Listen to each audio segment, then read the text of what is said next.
If you're just starting to invest, you've probably asked this question: should I buy ETFs or individual stocks? And honestly, most people get this wrong. They start buying random stocks they've heard of, lose money, and quit investing altogether. In this video, I'm going to show you exactly which one you should buy first, and why the answer might surprise you. Stay with me.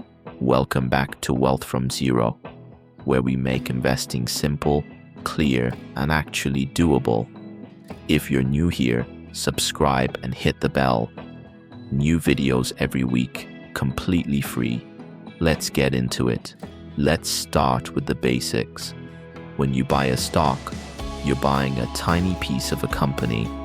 If you buy one share of Apple, you literally own a small fraction of Apple Inc. If Apple grows and makes more money, your share becomes more valuable. If Apple struggles, your share loses value.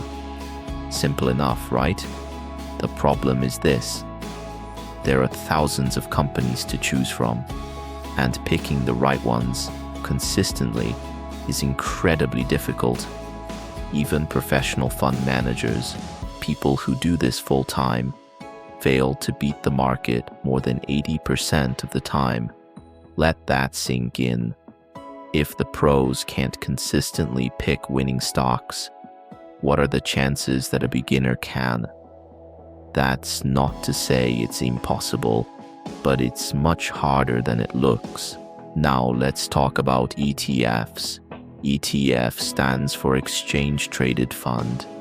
Think of it like this: instead of buying one apple from one tree, you buy a basket that contains apples from 500 different trees.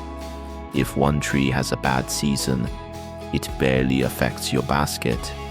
But if most trees do well, your entire basket grows. That's what an ETF does. When you buy an S&P 500 ETF like VOO, you're instantly investing in 500 of the largest companies in America: Apple, Microsoft, Amazon, Google, Meta, and 495 others, all in one single investment, one click, instant diversification. And here's the best part: the S&P 500 has returned an average of 10% per year over the last 100 years. Through world wars, through recessions, through pandemics, it always recovered, and it always went higher. Okay, now let's compare them directly.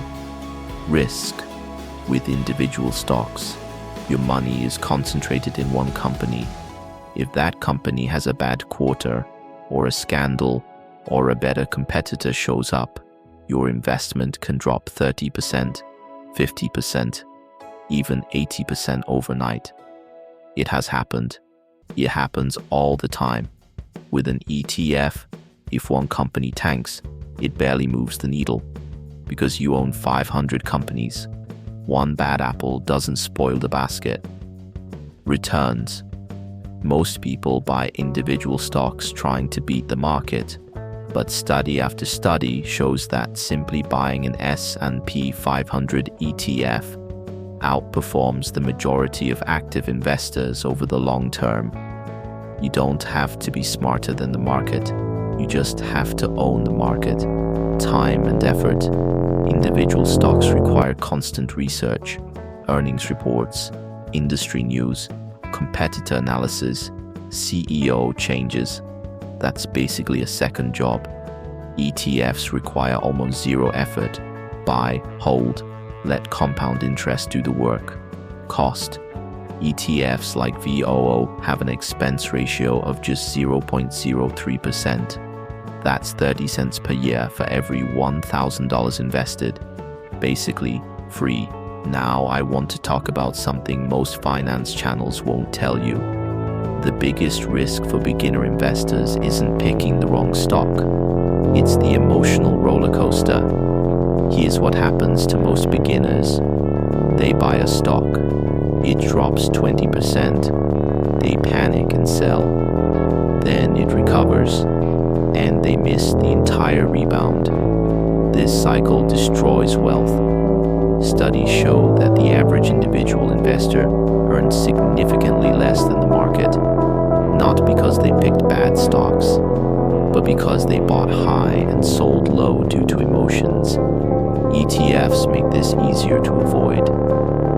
When you own 500 companies, a 10% drop feels less scary because you know the market has always recovered. You know you're not betting on one company. You know your diversification protects you. That psychological safety is worth more than most people realize. It keeps you invested during downturns, and staying invested is the entire game. So, which one should you buy first? My answer is clear. Start with ETFs, always. Here's my recommended beginner strategy. Step 1. Put 90% of your investment money into a total market ETF, VOO, VTI, or FXAIX. Pick one and stick with it. Step 2. Invest consistently every month, even if it's just $50 or $100. Set up automatic contributions so you never have to think about it. Step 3. Don't touch it for at least 5 years. Let compound interest work. Step 4. Only after you have a solid ETF foundation, consider allocating a small amount, maybe 10%, to individual stocks you believe in. Think of it like this. ETFs are your foundation, solid, stable, growing. Individual stocks are optional, and only after the foundation is built. This is how Warren Buffett himself recommends most people invest.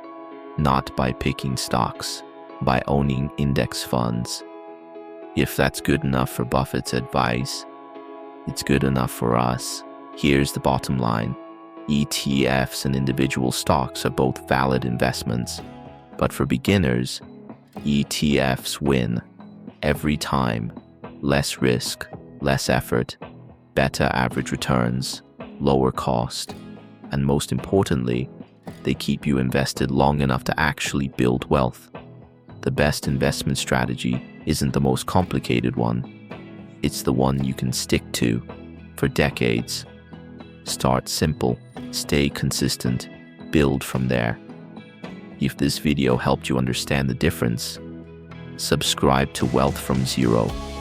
Every week we break down exactly how to build real wealth from scratch, step by step, no finance degree required. Hit the like button if you learned something today.